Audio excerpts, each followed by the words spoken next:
সংস্কৃত সারথি ক্লাসরুমে তোমাদের সকলকে স্বাগত জানাই। আজকে আমাদের দ্বাদশ শ্রেণীর আলোচ্য বিষয় হলো বাংলার একটি অত্যন্ত গুরুত্বপূর্ণ গল্প, কে বাঁচায় কে বাঁচে। ঔপন্যাসিক তথা ছোট গল্পকার মানিক বন্দ্যোপাধ্যায়ের লেখা এই কে বাঁচায় কে বাঁচে গল্পটি মহামন্বন্তর গ্রন্থ থেকে নেওয়া হয়েছে এবং এটি 1943 খ্রিস্টাব্দে অর্থাৎ 1350 বঙ্গাব্দে সারদা কুমার দাস সম্পাদিত ভৈরব পত্রিকার শারদ সংখ্যায় প্রথম প্রকাশিত হয় এই গল্পটি। তাহলে কোথায় প্রথম প্রকাশিত হয়? ভৈরব পত্রিকার শারদ সংখ্যায় প্রথম প্রকাশিত হয়। কে বাঁচায় কে বাঁচে এটি একটি ছোট গল্প।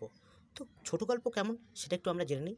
ছোট গল্পের কয়েকটা বিশেষ বৈশিষ্ট্য আছে যেগুলো আয়তনে ছোট হয়, যেগুলো সাধারণত ব্যঞ্জনধর্মী হয়ে থাকে এবং এই ছোট গল্প পাঠ করলে পাঠকরা যেন একটা অতৃপ্তি বোধ করে, যেন গল্পটা হঠাৎই শেষ হয়ে গেল। গল্পটি শুরু করার আগে গল্পটির প্রেক্ষাপট সম্বন্ধে একটু আলোচনা করা যাক। এই গল্পটি 1350 বঙ্গাব্দের ভয়ঙ্কর মহামন্বন্তর নিয়ে মানিক বন্দ্যোপাধ্যায় রচনা করেছেন। এই গল্পটির প্রধান চরিত্র হলো মৃত্যুঞ্জয়। তো মৃত্যুঞ্জয় একদিন অফিসে যাচ্ছিল। অফিসে যেতে যেতে হঠাৎ সে একদিন অনাহারে মৃত্যু দেখতে পেল। এই অনাহারে মৃত্যুটা তাকে গভীরভাবে প্রভাবিত করে ফেলে।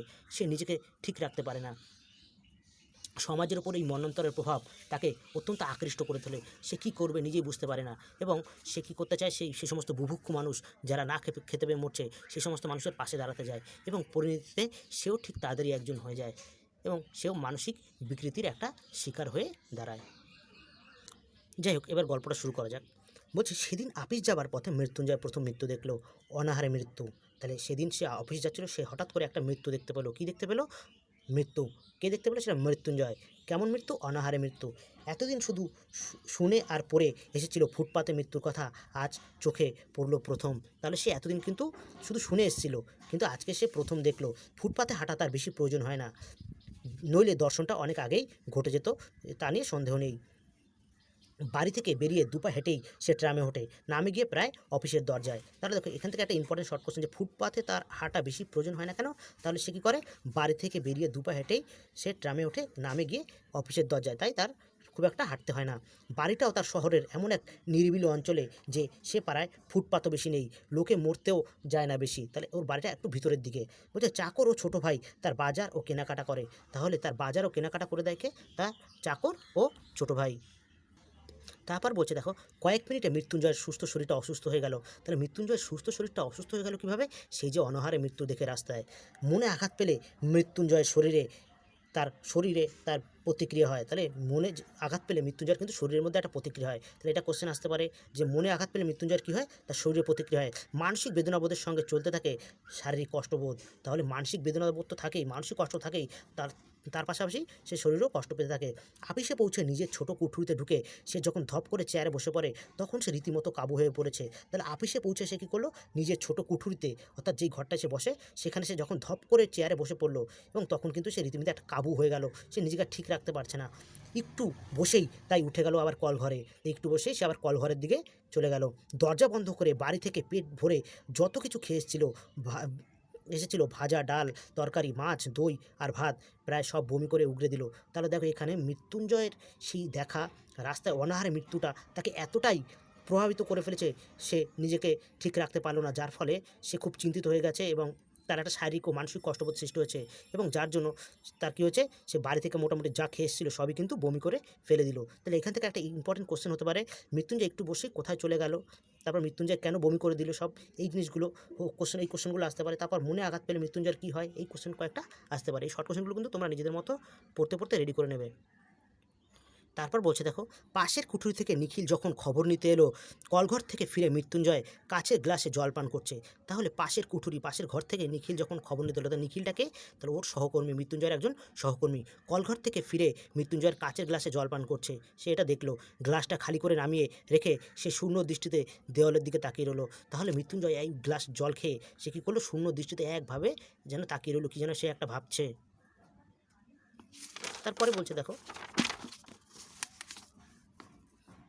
অফিসে সে আর নিখিল প্রায় সমপদস্থ। তাহলে অফিসে যেখানে সে কাজ করে তারা দুজনেই প্রায় একই পদস্থ, একই জায়গায় কাজ করে। মাইনে দুজনের সমান। তাহলে দুজনের মাইনে কিন্তু সমান। একটা বাড়ির বাড়তি দায়িত্বের জন্য মৃত্যুঞ্জয় 50 টাকা বেশি পায়। তাহলে দুজনের মায়না কিন্তু প্রায় সমান, কিন্তু শুধু একটা বাড়তি কাজের জন্য মৃত্যুঞ্জয় 50 টাকা বেশি পায়। এটা কিন্তু একটা গুরুত্বপূর্ণ শর্ট কোশ্চেন। মৃত্যুঞ্জয় নিখিলের থেকে কত টাকা বেশি পায়? তখন কিন্তু 50 টাকা। কী জন্য? একটা বাড়তি দায়িত্বের জন্য। এবার দেখো নিখিলের বর্ণনা দিচ্ছি একটু। নিখিল রোগা, তীক্ষ্ণ বুদ্ধি এবং একটু আলসে প্রকৃতির লোক। তা নিখিল কেমন লোক? একটু রোগা, তীক্ষ্ণ বুদ্ধি সম্পন্ন এবং একটু সে আলসে প্রকৃতির লোক। মৃত্যুঞ্জয় 2 বছর আগে বিয়ে করে 8 বছরে সে মোটে 2টি সন্তানের পিতা হয়েছে। তাহলে মৃত্যুঞ্জয়ের 2 বছর আগে সে বিয়ে করেছে এবং 8 বছরে মোটে সে 2টি সন্তানের পিতা হয়েছে। সংসারে তার নাকি মন নেই। তাহলে সংসারে কিন্তু তার একটা মন নেই। নিখিলের সংসারে খুব একটা মন বসে না। অবসর জীবনটা সে বই পড়ে এবং আর একটা চিন্তা জগৎ গড়ে তুলে কাটিয়ে দিতে চায়। তাহলে অবসর জীবনটা সে এইভাবেই কাটিয়ে দিতে চায়। তারপর বলছে অন্য সকলের মতো মৃত্যুঞ্জয়কে সেও খুব পছন্দ করে। হয়তো মৃদু একটু অবজ্ঞার সঙ্গে ভালোবাসে, হয়তো মনে মনে একটু অবজ্ঞা থাকে, তাও একটু ভালোবাসে। মৃত্যুঞ্জয় শুধু নিরীহ, শান্ত, দরদি, ভালো মানুষ বলে নয়। তাহলে মৃত্যুঞ্জয় কেমন মানুষ? নিরীহ, শান্ত, দরদি, মানে দয়াবান বা ভালো মানুষ বলেই কিন্তু নয়, সে সরল ও সৎ ও সরল বলেও নয়। মানব সভ্যতার সবচেয়ে প্রাচীন ও সবচেয়ে পচা ঐতিহ্য আদর্শবাদের কল্পনা তাপস বলে। অর্থাৎ মৃত্যুঞ্জয়কে সে কেন এত ভালোবাসে? সে একটু প্রাচীনত্ব ভালোবাসে। ওই জন্য বলছে যে মানব সভ্যতার সবচেয়ে প্রাচীন ও সবচেয়ে পচা ঐতিহ্য, পুরনো ঐতিহ্যগুলো ও পুরনো আদর্শগুলো মৃত্যুঞ্জয়ের মধ্যে রয়েছে বলেই তাকে কিন্তু নিখিল ভালোবাসে। মৃত্যুঞ্জয় দুর্বল চিত্ত, অর্থাৎ মৃত্যুঞ্জয়ের মন একটু দুর্বল, ভাবপ্রবণ। আদর্শবাদী হলে কোনো কথা ছিল না। দুটো খোঁচা দিয়ে খেপিয়ে তুললেই তার মনের পুঞ্জ পুঞ্জ অন্ধকার বেরিয়ে এসে তাকে অবজ্ঞ করে দিত। তাহলে এই লাইনটার মানে কী বলতে চেয়েছে? দেখো এখানে বলছে মৃত্যুঞ্জয় যদি দুর্বল চিত্ত, ভাবপ্রবণ এবং আদর্শবাদী হতো তাহলে কিন্তু কোনো ব্যাপার ছিল না। কিন্তু তাহলে হয়তো নিখিল কী করতে পারতো? তার মনের মধ্যে জমে থাকা, অর্থাৎ মৃত্যুঞ্জয়ের মনের মধ্যে জমে থাকা পুঞ্জ পুঞ্জ, অর্থাৎ মানে গভীরভাবে জমে থাকা সেই অন্ধকারগুলো যেন তাকে অবজ্ঞা করে দিত। কিন্তু বলছে এখানে মৃত্যুঞ্জয়ের মানসিক ক্রিয়া ও প্রতিক্রিয়া স্লথ মানে ধীর। মৃত্যুঞ্জয়ের মানসিক ক্রিয়া প্রতিক্রিয়াটা খুব ধীর, নিস্তেজ নয়, ধীর তবে নিস্তেজ নয়। শক্তির একটা উৎস আছে তার মধ্যে। তাহলে মৃত্যুঞ্জয়ের মধ্যে কিন্তু একটা শক্তির উৎস আছে। অব্যয়কে শব্দরূপ দেওয়ার চেষ্টায় যে শক্তি বহু ক্ষয় হয়ে গেছে মানুষের জগতে, তারই একটা অংশ। অর্থাৎ সে চাইলে মাঝে মাঝেই একটা নতুন শব্দকে খুব ভালোভাবে বিস্তারিত করে বলতে পারে। অর্থাৎ মৃত্যুঞ্জয়ের মধ্যে শব্দ বানানোর বা কথা বলার একটা ভালো ধরন রয়েছে। নিখিল পর্যন্ত তাই মাঝে মাঝে কাবু হয়ে যায় মৃত্যুঞ্জয়ের কাছে। তাই জন্য নিখিলও মাঝে মাঝে তার কাছে কাবু হয়ে যায়। মৃদু ঈর্ষার সঙ্গে সে তখন ভাবে যে নিখিল না হয়ে মৃত্যুঞ্জয় হলে মন্দ ছিল না। তখন নিখিলের একটু মৃদু ঈর্ষা অর্থাৎ হিংসা হয়। তখন সে ভাবে যে নিখিল না হয় যদি মৃত্যুঞ্জয় হতে পারতাম তাহলে কিন্তু খারাপ হতো না। এবার বলছে মৃত্যুঞ্জয়ের রকম দেখেই নিখিল অনুমান করতে পারলো বড় একটা সমস্যার সঙ্গে তার সংঘর্ষ হয়েছে এবং সার্সিতে আটকানো মৌমাছির মতো সে মাথা খুঁড়তে সেই স্বচ্ছ সমস্যার অকারণ অর্থহীন অনুচিত কাঠিন্যে। অর্থাৎ নিখিল কিন্তু মৃত্যুঞ্জয়কে দেখেই বুঝতে পেরেছিল যে সে একটা বড় সমস্যার সম্মুখীন হয়েছে এবং যেটা কী করছে, মৌমাছির মতো যেন একটা জানলার কাচের মধ্যে আটকে থাকা মৌমাছির মতো যেন সে মাথা খুঁড়ছে। কিসের জন্য, কী কারণে? সেই সমস্যাটা দেখলো যেটার কোনো অর্থ নেই, এরকম একটা সমস্যায় সে কীভাবে বেরিয়ে আসবে, সেই সমস্যার জন্য সে যেন মৌমাছির মতো মাথা খুঁড়ছে। তারপর বলছে কী হলো হে তোমার? তখন নিখিল জিজ্ঞেস করছে কী হলো হে তোমার? নিখিল সন্তর্পণে প্রশ্ন করলো। অর্থাৎ নিখিল সতর্কতার সাথে প্রশ্ন করল। বলছে তখন উত্তর দিচ্ছে, মরে গেল, না খেয়ে মরে গেল। আনমনে অর্ধভাষণে যেন আর্তনাদ করে উঠল মৃত্যুঞ্জয়। তখন সে মৃত্যু দেখে মৃত্যুঞ্জয়ের মধ্যে এমনই একটা গভীর ছাপ ফেলেছে, এই জন্য সে বলছে মরে গেল, না খেয়ে মরে গেল। আনমনে সে অর্ধভাষণ দিয়ে যেন আর্তনাদ করে চিৎকার করে বলে উঠল মৃত্যুঞ্জয় এই কথাটা। আরও কয়েকটা প্রশ্ন করে নিখিলের মনে হলো মৃত্যুঞ্জয়ের ভিতরটা সে পরিষ্কার দেখতে পাচ্ছে। ফুটপাতে অনাহারে মৃত্যুর মতো সাধারণ সহজবোধ্য ব্যাপারটা সে ধারণা করতে পারছে না। সেটা আশ্চর্য নয়। সে সঙ্গে পাহাড় প্রমাণ মাল মশলা ঢোকবার চেষ্টা করছে তার ক্ষুদ্র ধারণা শক্তি থলিটিতে। অর্থাৎ এখানে বলছে মৃত্যুঞ্জয়কে নিখিল পরে আরও অনেকগুলো প্রশ্ন জিজ্ঞেস করলো এবং পরে সে বুঝতে পারলো তার ভিতরটা, অর্থাৎ মৃত্যুঞ্জয়ের ভিতরে কী চলছে। এবং মৃত্যুঞ্জয় যেন সেই একটা বলছে অল্প বিষয়টাকে অনাহারের মৃত্যুর মতো সাধারণ সহজবোধ্য ব্যাপার। এখানে অনেকের মতে এটা অনাহারে মৃত্যুর মতো সাধারণ সহজবোধ্য ব্যাপার হতে পারে, কিন্তু মৃত্যুঞ্জয়ের কাছে কিন্তু এটা একটা বড়ই কঠিন ব্যাপার, বড়ই শক্ত ব্যাপার। এই ব্যাপারটা নিখিলের কাছে কিন্তু সাধারণ ব্যাপার মনে হচ্ছিলো, সেটা কিন্তু মৃত্যুঞ্জয়ের কাছে অনেকটা বড় ব্যাপার। সেটা আশ্চর্য নয়। এবার বলছে সে সঙ্গে পাহাড় প্রমাণ মাল মশলা ঢোকবার চেষ্টা করছে। মানে ওইটুকু চিন্তা, মানে না খেতে পেয়ে মরে গেল, এটা যেন তার কাছে একটা পাহাড় প্রমাণ ঘটনা। সেই মাল মশলা ঢোকানোর যেন চেষ্টা করছে তার ক্ষুদ্র ধারণ শক্তির তুলে দেওয়া তার মাথার মধ্যে। মানে কেন মারা গেল, না খেতে পেয়ে মরলো, এটা তার কাছে মৃত্যুঞ্জয়ের কাছে একটা আশ্চর্যের বিষয়। ফুটপাথের ওই বিভৎসতা, ক্ষুধা অথবা মৃত্যুরূপ, বলছে ফুটপাথের ওই বিভৎসতা, ক্ষুধা অথবা মৃত্যুরূপ। সে ভাবছে ফুটপাতে ওরকম একটা বিভৎসতা রয়েছে, ওরকম একটা ভয়ঙ্কর রূপ রয়েছে যেখানে শুধু রয়েছে ক্ষুধা আর মৃত্যুর রূপ, মানে সেখানে শুধু মৃত্যু রয়েছে। না খেয়ে মরা কিও কেমন, বলছে না খেয়ে মরা কী ও কেমন, কত কষ্ট হয় না খেয়ে পেয়ে মরতে, কীরকম কষ্ট, ক্ষুধার যন্ত্রণা বেশি না মৃত্যু যন্ত্রণা বেশি ভয়ঙ্কর? তাহলে এই যে তার মনের মধ্যে তখন কিন্তু এত ধরনের প্রশ্ন আসলো। এবার বলতে দেখো, অথচ নিখিল প্রশ্ন করলে সে জবাবে বলল অন্য কথা। কি বলল? ভাবছি আমি বেঁচে থাকতে যে লোকটা না খেয়ে মরে গেল, এই অপরাধের প্রায়শ্চিত্ত কী? খুব একটা ইম্পর্টেন্ট কোশ্চেন। ভালো করে এই কোশ্চেনটা তোমরা রেডি করতে পারো বাড়িতে। কী ভাবছে এখানে মৃত্যুঞ্জয়? ভাবছে যে আমি বেঁচে থাকতে যে লোকটা না খেয়ে মরলো, মরে গেল, এই অপরাধের প্রায়শ্চিত্ত কী? এটা একটা তাহলে তার কাছে অপরাধ মনে হচ্ছে। এর প্রায়শ্চিত্ত সে কীভাবে করবে? জেনে শুনেও এতকাল 4 বেলা করে খেয়েছি পেট ভরে, তাহলে এতকাল সে কিন্তু জেনে শুনে 4 বেলা করে খেয়েছে। যথেষ্ট রিলিফ ওয়ার্ক হচ্ছে না লোকের অভাবে, আর এদিকে ভেবে পায় না কী করে সময় কাটবে। ধিক শতধিক আমাকে। তাহলে সে যে অফিসে কাজ করে সেখানে কিন্তু যথেষ্ট রিলিফ ওয়ার্ক, মানে শান্তিমতো কাজ হচ্ছে না লোকের অভাবের জন্য। এইদিকে তাই জন্য সে নিজেকে ধিক্কার জানায় যে এত লোক না খেপে মরছে, তাই জন্য সে বলছে ধিক, নিজেকে সে শতধিক অর্থাৎ ধিক্কার জানাচ্ছে, নিজেকে সে অপমান করছে। তারপর বলছে মৃত্যুঞ্জয়ের চোখ ছলছল করছে দেখে নিখিল চুপ করে থাকে। তাহলে মৃত্যুঞ্জয়ের চোখ ছলছল দেখে নিখিল কিন্তু চুপ করে রয়েছে। দরদের চেয়ে ছোঁয়াচে কিছু নেই এই জগতে। তাহলে এটা একটা ভালো প্রশ্ন, দরদের চেয়ে ছোঁয়াচে কিন্তু বেশি কিছু নেই এই জগতে। নিখিলের মনটাও খারাপ হয়ে গেল। দেশের সমস্ত দরদ পুঞ্জীবিত করে ঢাললেও এ আগুন নিভবে না ক্ষুধার। তাই দেশের সমস্ত দরদ, দেশের সমস্ত মায়া যেন যদি একসাথে ঢালি তাহলেও কিন্তু ক্ষুধার সেই আগুন নিভবে না।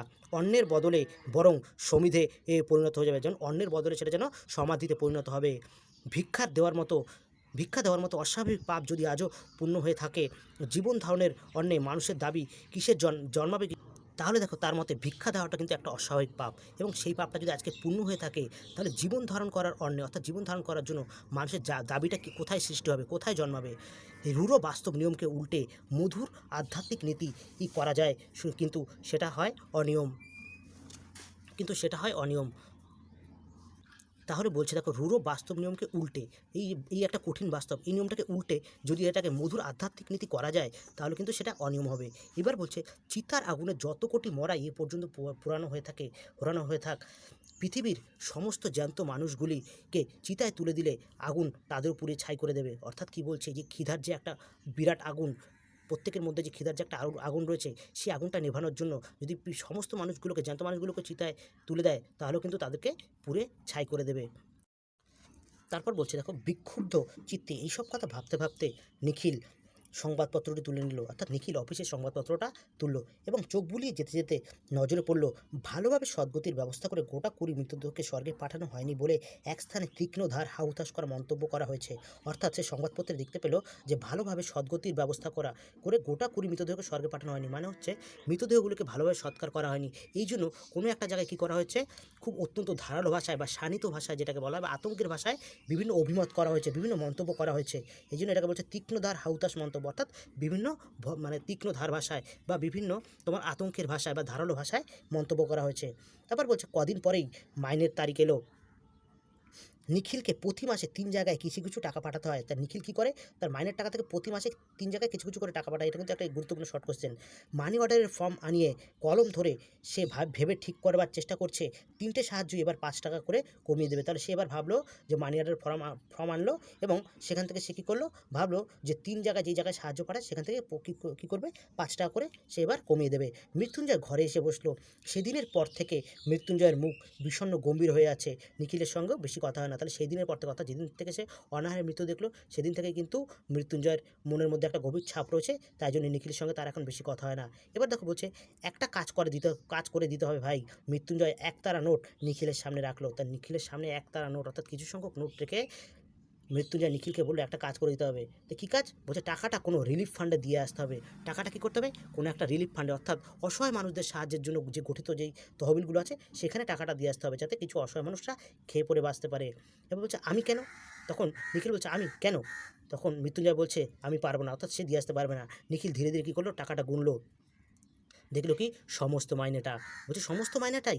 তখন বলছে হ্যাঁ। অর্থাৎ সে কী করবে, মৃত্যুঞ্জয় তার মাসের সমস্ত মাইনেটাই কিন্তু সে রিলিফ ফান্ডে দিয়ে আসতে চাইছে। এবার বাড়িতে তোর 9 জন লোক, মাইনের টাকায় মাস চলে না, প্রতি মাসে ধার করছিস। অর্থাৎ নিখিল তখন বলছে বাড়িতে তো 9 জন লোক রয়েছে, মাইনের টাকা তো তোর মাস চলছে না, যেই সামান্য টাকা পাস সেটা তো মাইনের টাকায় মাস চলছে না, প্রতি মাসে আবার ধারও করছিস, তুই আবার কী করবি, সেই টাকাগুলো সব রিলিফ ফান্ডে দিয়ে আসবি? বলছে তা হোক। তখন মৃত্যুঞ্জয় বলছে তা হোক, আমায় কিছু একটা করতে হবে ভাই। রাতে ঘুম হয় না, খেতে বসলে খেতে পারি না, একবেলা খাওয়া ছেড়ে দিয়েছি। আমার আর টুনুর মার একবেলার ভাত বিলিয়ে দিই। তাহলে তারা কি বলছে, সে মৃত্যুঞ্জয় বলছে আমার আর মানে তারা রাতে ঘুমোচ্ছে না, সে খেতেও পারে না, একবেলা খাওয়াও সে প্রায় ছেড়ে দিয়েছে। কেন? সে অনাহারে মানুষদের মুখে খাবার তুলে দেওয়ার জন্য। এবং এছাড়া সে আরেকটা কাজও করেছে, আমার আর টুনুর মার একবেলার ভাত সে বিলিয়ে দিচ্ছে। নিখিল এক দৃষ্টিতে তাকিয়ে থাকে। জ্বর হলে যেমন দেখায় মৃত্যুঞ্জয়ের গোলগাল মুখখানা তেমনি থমথম করছে। তাহলে জ্বর হলে ঠিক মুখটা যেমন হয়, মৃত্যুঞ্জয়ের মুখটাও কিন্তু সেরকম দেখাচ্ছে। ভেতরে সে পুড়ছে, সন্দেহ নেই। অর্থাৎ মৃত্যুঞ্জয় কিন্তু ভিতরে ভিতরে খুবই কষ্ট পাচ্ছে। টুনুর মার যা স্বাস্থ্য, একবেলা খেয়ে দিন 15-20 টিকতে পারবে। বলছে টুনুর মার যা স্বাস্থ্য, তখন মৃত্যুঞ্জয় বলছে টুনুর মার যা স্বাস্থ্য রয়েছে সে কী করতে পারবে, একবেলা খেয়ে কিন্তু দিন 15 বলছে 15-20 টিকতে পারবে। মন্তব্য শুনে মৃত্যুঞ্জয় ঝাঁঝিয়ে উঠল। অর্থাৎ এখানে বলছে, দেখো নিখিল বলছিল টুনুর মার যা স্বাস্থ্য খুব একটা ভালো না, একবেলা খেয়ে সে কি দিন 15-20 কাটতে পারবে। এই মন্তব্যটা শুনে কিন্তু মৃত্যুঞ্জয় ঝাঁঝিয়ে উঠলো, রেগে গেল। তখন বলছে, আমি কি করব, কত বলেছি, কত বুঝিয়েছি, কত কথা শুনবে না। আমি না খেলে উনিও খাবেন না, এ অন্যায় নয়, অত্যাচার নয়, মরে তো মরবে না খেয়ে। অর্থাৎ মৃত্যুঞ্জয় না খেলে টুনুর মাও নাকি খাবেন না, এটা তাহলে কি একটা অন্যায়, এটা একটা অত্যাচার। তারপর বলছে, নিখিল ভাবছিল বন্ধুকে বুঝিয়ে বলবে, এভাবে দেশের লোককে বাঁচানো যায় না। তাহলে এভাবে কিন্তু দেশের লোককে বাঁচানো যায় না। অর্থাৎ একজন লোক যে নিজের সর্বস্ব দিয়ে, নিজের জন্য না রেখে নিজের সর্বস্ব দিয়ে লোককে বাঁচানোর চেষ্টা করছে, এভাবে কিন্তু লোককে বাঁচানো যায় না। অর্থাৎ এখানে একটা কিন্তু বার্তাবাহ কথা আছে, তুমি অপরকে অবশ্যই সাহায্য করবে, কিন্তু আগে নিজের জন্য ভাববে, নিজের জন্য ভেবে তারপর তুমি অপরকে সাহায্য করবে। যতটুকু পারবে লোককে সাহায্য করার চেষ্টা করো, কিন্তু নিজের সর্বস্ব খুইয়ে কখনো লোককে সাহায্য করা উচিত নয়। এবার বলছে, দেখো যে অন্ন পাওয়া যাচ্ছে সে অন্ন তো পেটে যাবেই কারো না কারো। যে রিলিফ চলছে তা শুধু একজনের বদলে আরেকজনকে খাওয়ানো। তাহলে যে অন্ন পাওয়া যাচ্ছে সে অন্ন কিন্তু পেটে যাবে, সে যাক যে কারোরই হোক। আবার বলছে, যে রিলিফ চলছে, অর্থাৎ যে উদ্ধার কার্য চলছে বা যে দান চলছে, তা শুধু একজনের বদলে আরেকজনকে খাওয়ানো। অর্থাৎ যে দানটা চলছে সেটা শুধু কি একজনের বদলে আরেকজনকে খাওয়ানো, এই আর কি। তারপর বলছে, দেখো এতে শুধু আড়ালে যারা মরছে তাদের মরতে দিয়ে, চোখের সামনে যারা মরছে তাদের কয়েকজনকে বাঁচানোর চেষ্টা করার সান্ত্বনা। তাহলে এটা কি? এটা একটা এমন একটা মৃত্যু, আড়ালে যারা মরছে তাদের মরতে দিয়ে, অর্থাৎ তারা তো মরেই যাচ্ছে, আর চোখের সামনে যারা মরছে তাদের বাঁচানোর কয়েকটা চেষ্টা করার সান্ত্বনা। অর্থাৎ আড়ালে কিন্তু এইভাবে কিন্তু যেই সমস্ত লোককে আমরা দেখতে পাচ্ছি যারা না খেতে পেয়ে মরছে, তাদেরকে আমরা তো বাঁচানোর চেষ্টা করছি, কিন্তু এরকম মানুষ কিন্তু সংখ্যায় অগণিত, প্রচুর সংখ্যক মানুষ রয়েছে যারা এরকম আড়ালে না খেয়ে পেয়ে মরছে। তারপর বলছে, কিন্তু এসব কোনো কথাই সে বলতে পারলো না, গলায় আটকে গেল। কিন্তু নিখিল অনেক বোঝাবার চেষ্টা করলো এসব কথা বলার মাধ্যমে, কিন্তু নিখিল পারলো না। ওই জন্য বলছে এসব কোনো কথাই সে বলতে পারলো না, গলায় আটকে গেল। তাহলে এটা কিন্তু একটা ইম্পর্টেন্ট শর্ট কোশ্চেন, গলায় আটকে গেলো, কার গলায় কী আটকে গিয়েছিল। তারপর সে শুধু বলল, ভুরি ভোজনটা অন্যায়, কিন্তু না খেয়ে মরাটা উচিত নয় ভাই। খুব একটা ইম্পর্টেন্ট কোশ্চেন, সে শুধু বলল, অর্থাৎ নিখিল এখানে কি বলল, যে ভুরি ভোজনটা অন্যায়, অর্থাৎ পেট পুরে খাওয়াটা কিন্তু অন্যায়, কিন্তু না খেয়ে মরাটা উচিত নয় ভাই। কিন্তু না খেয়ে কোনো মানুষ যদি মরে সেটা কিন্তু উচিত নয়, সেটা কিন্তু ভালো কাজ নয়। আমি কেটে ছেটে যতদূর সম্ভব খাওয়া কমিয়ে দিয়েছি, অর্থাৎ নিখিল কেটে ছেটে যতদূর সম্ভব খাওয়া কমিয়ে দিয়েছে। বেঁচে থাকতে যতটুকু খাওয়ার দরকার খাই, এবং দেশের লোক সমস্ত মরে গেলেও যদি সেইটুকু সংগ্রহ করার ক্ষমতা থাকে, অর্থাৎ সে যেটুকু বাঁচিয়ে রাখে খাবার, সেটুকু সংগ্রহ করার যদি তার ক্ষমতা থাকে, তাহলে কাউকে না দিয়ে নিজেই আমি তা খাবো। তাহলে নিজেকে বাঁচিয়ে রাখার জন্য সে পরবর্তীকালে সেইটুকু দিয়েই, অর্থাৎ যেটুকু সে বাঁচিয়ে রাখবে সেটুকু দিয়েই সে নিজের পেট পূরণ করবে। নীতি ধর্মের দিক থেকে বলছি না, অর্থাৎ নীতির ধর্ম দিক থেকে কিন্তু সেই কথাটা বলছে না, সমাজ ধর্মের দিক থেকে বিচার করলে 10 জনকে খুন করার চেয়ে নিজেকে না খাইয়ে মারা বড় পাপ। তাহলে সমাজ ধর্মে কী বলছে, সেদিক থেকে বিচার করে 10 জনকে খুন করাচ্ছে, 10 জন মানুষকে মারাচ্ছে, নিজেকে যদি না খেয়ে কেউ মারে তাহলে সেটা কিন্তু সবচেয়ে বড় পাপ। সেটা কি? ওটা একটা পার্শ্ববিক স্বার্থপরতা। এটাও কিন্তু খুব একটা ইম্পর্টেন্ট বড় কোশ্চেন, এটা কিন্তু তোমরা রেডি করে নিতে পারো। এবার বলছে, কিন্তু যারা না খেয়ে মরছে তাদের যদি এই স্বার্থপরতা থাকতো, এক কাপ অখাদ্য গ্রুয়েল দেওয়ার বদলে তাদের যদি স্বার্থপর করে তোলা হতো, অন্ন থাকতে বাংলায় না খেয়ে কেউ মরতো না। তাহলে যারা না খেয়ে মরছে তাদের যদি স্বার্থপরতা থাকতো, তাদের মধ্যে যদি একটা স্বার্থপর ভাবতো, এবং এক কাপ গ্রুয়েল দেওয়ার বদলে, এক কাপ গ্রুয়েল বলতে কি, এখানে সেই লঙ্গরখানায় অখাদ্য কিছু খাবার, অর্থাৎ ফেলে দেওয়া কিছু খাবারগুলো, সেই বলছে সেই গ্রুয়েল দেওয়ার বদলে তাদের যদি স্বার্থপর করে তোলা হতো, তাহলে কী হতো, অন্ন থাকতে বাংলায় কেউ না খেয়ে মরতো না। কিন্তু তা সে অন্ন 1000 মাইল দূরেই থাক, আর 31টা তালা লাগানো গুদামেই থাক, তাহলে সেই অন্নটা যত দূরেই থাক না কেন, তাহলে কিন্তু কোনো মানুষই মরতো না। এবার বলছে, তুই পাগল নিখিল, অর্থাৎ নিখিল তুই কি পাগল, বদ্ধ পাগল, বলে মৃত্যুঞ্জয় বলে উঠলো, এই কথাটা মৃত্যুঞ্জয় বলে উঠলো। তারপর দিন দিন কেমন যেন হয়ে যেতে লাগলো মৃত্যুঞ্জয়। এটাও একটা ইম্পর্টেন্ট লাইন, ভালো করে এই লাইনটা তোমরা রেডি করে নিতে পারো বড় প্রশ্নের জন্য। দেরি করে আপিসে আসে, কাজে ভুল করে, চুপ করে বসে বসে ভাবে, একসময় বেরিয়ে যায়। তাহলে মৃত্যুঞ্জয় কিন্তু পুরো পরিবর্তন হয়ে গেছে। সে দেরি করে অফিসে আসছে আজকাল, কাজে ভুল করছে, চুপ করে বসে বসে ভাবে, একসময় সে বেরিয়েও যায়। বাড়িতে তাকে পাওয়া যায় না, শহরের আদি অন্তহীন ফুটপাত ধরে সে ঘুরে ঘুরে বেড়ায়। তাহলে ভাবো মৃত্যুঞ্জয়ের আস্তে আস্তে কী পরিণতি হচ্ছে। সে কী করছে, শহরের আদি অন্তহীন শুরু থেকে শেষ পর্যন্ত একদম ফুটপাত ধরে ধরে সে ঘুরে ঘুরে বেড়ায়। ডাস্টবিনের ধারে, গাছের নিচে, খোলা ফুটপাতে যারা পড়ে থাকে। অনেক রাত্রে দোকান বন্ধ হলে যারা হামাগুড়ি দিয়ে সামনের রোয়াকে উঠে একটু ভালো আশ্রয় খোঁজে। ভোর 4টে থেকে যারা লাইন দিয়ে বসে দাঁড়িয়ে দাঁড়িয়ে মৃত্যুঞ্জয় তাদের লক্ষ্য করে। তাহলে মৃত্যুঞ্জয় কিন্তু এত কিছু লক্ষ্য করে। এই জায়গাটা ভালো করে পড়বে, ডাস্টবিনের ধারে, গাছের নিচে, তারপর যারা হামাগুড়ি দিয়ে চলে, সেই সমস্ত মানুষদের কিন্তু মৃত্যুঞ্জয় দাঁড়িয়ে দাঁড়িয়ে মৃত্যুঞ্জয় তাদের লক্ষ্য করে। তারপর পাড়ায় পাড়ায় লঙ্গরখানা খুঁজে বার করে অন্য প্রার্থীর ভিড় দেখে। তাহলে দেখো মৃত্যুঞ্জয় কী করছে, পাড়ায় পাড়ায় কোথায় লঙ্গরখানা আছে, কোথায় মানুষরা সেখানে ভিড় করছে, সেই সমস্ত অন্য প্রার্থী মানে অন্য একটু খাবারের আশায় যে সমস্ত মানুষরা লঙ্গরখানায় ভিড় করছে, সেই সমস্ত মানুষদের সে খুঁজে বার করছে। প্রথম প্রথম সেই সব নরনারীর যতজনের সঙ্গে সম্ভব আলাপ করতো। তাহলে প্রথম প্রথম চেষ্টা করতেছে সবার সাথে পরিচয় করার। এখন সেটা বন্ধ করে দিয়েছে। সকলে এক কথায় বলে, ভাষা ও বলার ভঙ্গি পর্যন্ত তাদের এক ধাঁচের, মানে সকলেই এক ধাঁচের, মানে একই কথা বলে। কেন যে তারা এই অন্যের আশায় তারা এই লঙ্গরখানায় লাইন দিয়েছে। নেশায় আচ্ছন্ন অর্ধচেতন মানুষের প্যানপানানির মতো ঝিমানো সুরে সেই একই ভাগ্যের কথা, দুঃখের কাহিনী। তো সবার ভাগ্যেই সেই একই কথা, সবারই সেই একই দুঃখের কাহিনী। সবাই সে না খেপে কোনো রকম লঙ্গরখানায় লাইন দিয়েছে, সবার সেই একই দুঃখের কাহিনী। এই কথাগুলোই সে শুনছে। কারো বুকে নালিশ নেই, কারো মনে প্রতিবাদ নেই। কোথা থেকে কিভাবে কেমন করে সব উলটপালট হয়ে গেল তারা জানেনি, বোঝেনি, কিন্তু মেনে নিয়েছে। কিন্তু তাদের জীবনটা কেন এরকম হয়ে গেল, কেন তারা লঙ্গরখানায় লাইন দিয়েছে অন্যের জন্য, এই সমস্ত জিনিসগুলো যেন হঠাৎই উলটপালট হয়ে গেল। যেন তারা বুঝতে পারেনি, যেন তারা জানেনি, সবই তারা মেনে নিতে বাধ্য হয়েছে। তার পরের প্যারা দেখো, মৃত্যুঞ্জয়ের বাড়ির অবস্থা শোচনীয়। অর্থাৎ মৃত্যুঞ্জয়ের বাড়ির অবস্থা কিন্তু খুব একটা ভালো না। এই লাইনটা বড় প্রশ্নের জন্য খুব ইম্পর্টেন্ট, তোমরা রেডি করে নিতে পারো। টুনুমা বিছানা নিয়েছে, অর্থাৎ টুনুমা শয্যাগত। বিছানায় পড়ে থেকেই সে বাড়ির ছেলে বুড়ো সকলকে তাগিদ দিয়ে দিয়ে স্বামীর খোঁজে বারবার বাইরে পাঠিয়ে দেয়। অর্থাৎ মৃত্যুঞ্জয় কিন্তু এখন আর ঘরে থাকে না। সেই সমস্ত মানে অনাহারে থাকা মানুষদের মতো সে এখন বাইরে বাইরে ঘুরে বেড়ায়। তাই টুনুর মা কী করে, স্বামীর খোঁজের জন্য বাড়ির ছেলে বুড়ো এদেরকে পাঠিয়ে দেয়। কিন্তু এই বিরাট শহরের কোথায় আগন্তুক মানুষের কোন জঞ্জালের মধ্যে তাকে তারা খুঁজে বার করবে। কিন্তু এই বিরাট শহরে মৃত্যুঞ্জয়কে খুঁজে পাওয়াটা খুব একটা সম্ভব নয়। তাই কী করে, তারা কিছুক্ষণ বাইরে কাটিয়ে তারা ফিরে আসে। টুনুর মাকে মিথ্যে করে বলে যে মৃত্যুঞ্জয় আসছে, খানিক পরেই আসছে। অর্থাৎ তাই তারা বাধ্য হয় টুনুর মাকে মিথ্যে কথা বলতে, বলে যায় যে মৃত্যুঞ্জয় যেন একটু পরেই আসছে। কিন্তু মৃত্যুঞ্জয় কিন্তু তার পরেও ফিরবে না। খবর দিয়েও বাড়ির সকলে কেউ গম্ভীর, কেউ কাঁদো কাঁদো মুখ করে বসে থাকে। তাহলে এই খবর দিয়ে বাড়ির সকলেই কিন্তু গম্ভীর, সবাই কাঁদো কাঁদো মুখ করে বসে থাকে। ছেলেমেয়েগুলো অনাদরে অবহেলায় ক্ষুধার জ্বালায় চেঁচিয়ে কাঁদে। তাহলে তার ছেলেমেয়েগুলোকে এখন কী হচ্ছে, অনাদরে, তারা যেন আদর পাচ্ছে না, তারা যেন ঠিকঠাক করে খেতে পাচ্ছে না, এই অবহেলার মধ্যে রয়েছে, এবং তারা ক্ষুধার জ্বালা যেন চেঁচিয়ে কাঁদছে।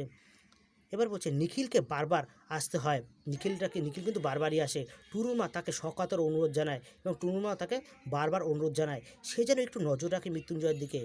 অর্থাৎ টুনুর মা নিখিলকে অনুরোধ করছে সে যেন একটু মৃত্যুঞ্জয়ের দিকে নজর রাখে, একটু যেন সে সঙ্গে থাকে যার, অর্থাৎ মৃত্যুঞ্জয়ের সঙ্গে যেন নিখিল একটু থাকে, অর্থাৎ মৃত্যুঞ্জয়ের পাশে যেন নিখিল থাকে।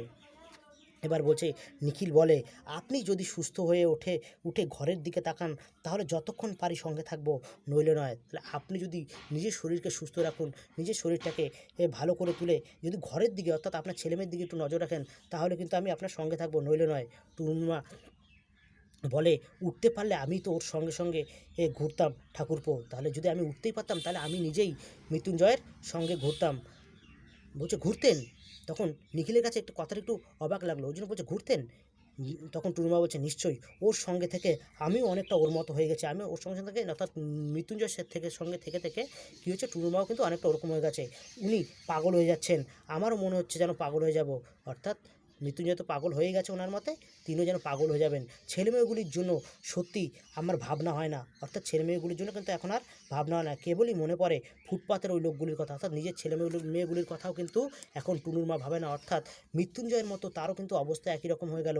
আমাকে 2-3 দিন সঙ্গে নিয়ে গিয়েছিলেন, তিনি আমাকেও 2-3 দিন সঙ্গে নিয়ে গিয়েছিলেন সেই লঙ্গরখানার অবস্থা দেখতে, অর্থাৎ যারা অনাহারে না খেয়ে পেয়ে মরছে।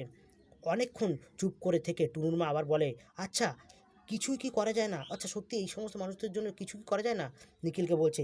এই ভাবনাতেই ওর মাথাটা খারাপ হয়ে যাচ্ছে। এই ভাবনাতে কিন্তু তাদের মাথা খারাপ হয়ে যাচ্ছে। কেমন একটা ধারণা জন্মেছে, যথাসর্বস্ব দান করলেও কিছু ভালো করতে পারবেন না। হুম? যথাসর্বস্ব সবটুকু দান করে দিলেও কিন্তু কিছুই ভালো করা যাবে না। দারুণ একটা হতাশা জেগেছে ওর মনে। একেবারে মুষড়ে যাচ্ছেন দিনকে দিন। একবারে যেন নিজেকে যেন শেষ করে দিতে ইচ্ছে করছে তাদের।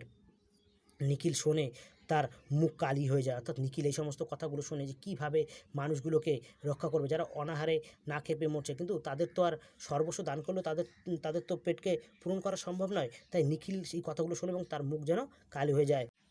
তারপরে দেখো বলছে মৃত্যুঞ্জয় অফিসে যায় না। নিখিল চেষ্টা করে তার ছুটির ব্যবস্থা করিয়ে দিচ্ছে। অর্থাৎ মৃত্যুঞ্জয় কিন্তু এখন আর অফিসে যায় না। নিখিল কী করেছে, তার ছুটির ব্যবস্থা করিয়ে দিয়েছে। অফিসের ছুটির পর সে মৃত্যুঞ্জয়ের কাছে যায়। অর্থাৎ অফিসের ছুটির পর সে কোথায় যায়? মৃত্যুঞ্জয়ের কাছে যায়। মৃত্যুঞ্জয়ের ঘোরাফেরার স্থানগুলি এখন অনেকটা নির্দিষ্ট হয়ে গেছে। অর্থাৎ মৃত্যুঞ্জয় সেই একই জায়গায় ঘোরে, লঙ্গরখানা, ফুটপাত এসব জায়গায় ঘোরে। ঘন্টার পর ঘন্টা সেও মৃত্যুঞ্জয়ের সঙ্গে কাটিয়ে দেয়। অর্থাৎ মাঝে মাঝে কী করে, ঘন্টার পর ঘন্টা নিখিল মৃত্যুঞ্জয়ের সঙ্গে কাটিয়ে দেয়। ঘুরিয়ে ফিরিয়ে নানাভাবে তাকে উল্টো কথা শোনায়। নিজের আগেকার যুক্তিতর্কগুলি নিজে খণ্ড খণ্ড করে দেয়। অর্থাৎ কী বলতে চেয়েছে এখানে, মৃত্যুঞ্জয়কে নিখিল ফিরিয়ে আনার জন্য নানান ভালো ভালো কথা বলার চেষ্টা করে। কিন্তু এবং সে পুরনো যেই কথাগুলো বলেছিল যে একা মানুষের দ্বারা সব সম্ভব নয়, সেই কথাগুলো সে খণ্ড করে কাটিয়ে দেয়। কিন্তু কী বলছে, মৃত্যুঞ্জয় শোনে, কিন্তু তার চোখ দেখেই টের পাওয়া যায় যে কথার মানে সে আর বুঝতে পারছে না। অর্থাৎ মৃত্যুঞ্জয়কে দেখেই কিন্তু এখন বোঝা যায়, অর্থাৎ চোখ দেখেই বোঝা যাচ্ছে সে কিন্তু আর কথার মানে এখন আর আগের মতো বুঝতে পারছে না। তার অভিজ্ঞতার কাছে কথার মারপ্যাঁচ অর্থহীন হয়ে গেছে। অর্থাৎ মৃত্যুঞ্জয়ের অভিজ্ঞতা এখন আর নেই। সে অভিজ্ঞতার কাছে কথার মারপ্যাঁচ, অর্থাৎ কথাগুলো কিন্তু পুরোপুরি অর্থহীন হয়ে গেছে। ক্রমে ক্রমে নিখিলকে হাল ছেড়ে দিতে হয়। তো নিখিল অনেক চেষ্টা করেছে মৃত্যুঞ্জয়কে ফিরিয়ে আনার জন্য, কিন্তু মৃত্যুঞ্জয়কে নিখিল আর ফিরিয়ে আনতে পারল না। লাস্টে নিখিল হাল ছেড়ে দিল। এবার দেখো লাস্টে বলছে, তারপর মৃত্যুঞ্জয়ের গা থেকে ধূলিমলিন সিল্কের জামা অদৃশ্য হয়ে যায়। এবার আস্তে আস্তে কী হয়, মৃত্যুঞ্জয় কিন্তু সেই ফুটপাতে থাকা মানুষদের মতো হয়ে গেল। সে তার গা থেকে ধূলিমলিন যে সিল্কের জামা সেটাও যেন অদৃশ্য হয়ে যায়। পরনে ধুতির বদলে আসে ছেঁড়া ন্যাকড়া। তাহলে দেখো মৃত্যুঞ্জয় দিন দিন সেই সমস্ত ফুটপাতে থাকা মানুষদের মতো সেও কিন্তু ফুটপাতে থেকে কী হচ্ছে, ধুলির বদলে, তার পরনে ধুলির বদলে কী আছে এখন, আসে ছেঁড়া ন্যাকড়া। গায়ে তার মাটি জমা হয়ে দৃশ্যমান হয়ে হয়ে ওঠে। অর্থাৎ তার গায়ে এখন শুধু মাটি জমা হয়ে গেছে, দেখতে দেখতে ধুলোবালিময় হয়ে গেছে, দাড়িতে মুখ ঢেকে যায়। অর্থাৎ মৃত্যুঞ্জয়ের তাহলে পরিণতি ভাব, মৃত্যুঞ্জয় এখন তাদের মতো, অর্থাৎ ফুটপাতে থাকা মানুষদের মতো হয়ে গেছে। তার অবস্থাও শোচনীয় হয়ে গেছে, দাড়িতে মুখ ঢেকে যায় তার। ছোট একটি মগ হাতে আর ১-১০ জনের সঙ্গে সে পড়ে থাকে ফুটপাতে, আর কানাকড়ি মারামারি করে লঙ্গরখানার খিচুড়ি খায়। কী বলছে, ছোট একটি মগ হাতে আরও ১০ জনের সঙ্গে সে পড়ে থাকে ফুটপাতে। তাহলে সেও কিন্তু দেখো কী করছে, একটা মগ হাতে করে ১০ জনের সঙ্গে সে ফুটপাতে কিন্তু কাড়াকাড়ি আর মারামারি করে লঙ্গরখানায় কিন্তু খিচুড়ি খায়। এবং বলে, কী বলে শেষে, বলছে গা থেকে এই ছি খেতে পাইনি বাবা, আমায় খেতে দাও। তাহলে দেখো লাস্টে আমরা কী দেখতে পাচ্ছি, লাস্টে মৃত্যুঞ্জয় বলছে গা থেকে এই ছি খেতে পাইনি বাবা। ভাবো, মৃত্যুঞ্জয় কোথাও, সে একটা অফিসে কাজ করতো, সেখান থেকে তার অবস্থা এখন কী হয়ে গেল, খেতে দাও। লাস্টে বলছে খেতে পাই না বাবা, আমাকে খেতে দাও। তো যাই হোক, এখানেই পড়াটা শেষ। তাহলে দেখো আমরা লাস্টে কী বুঝতে পারলাম, মৃত্যুঞ্জয় এমন একটা মানুষ, সে অনাহারে মৃত্যু দেখে নিজেকে কিন্তু ঠিক রাখতে পারেনি। সে চেয়েছিল সে সমস্ত মানুষদের অনাহারে মানুষ, মানে অনাহারে যে সমস্ত মানুষরা চলে যাচ্ছে তাদের মুখে একটু অন্ন তুলে দিতে।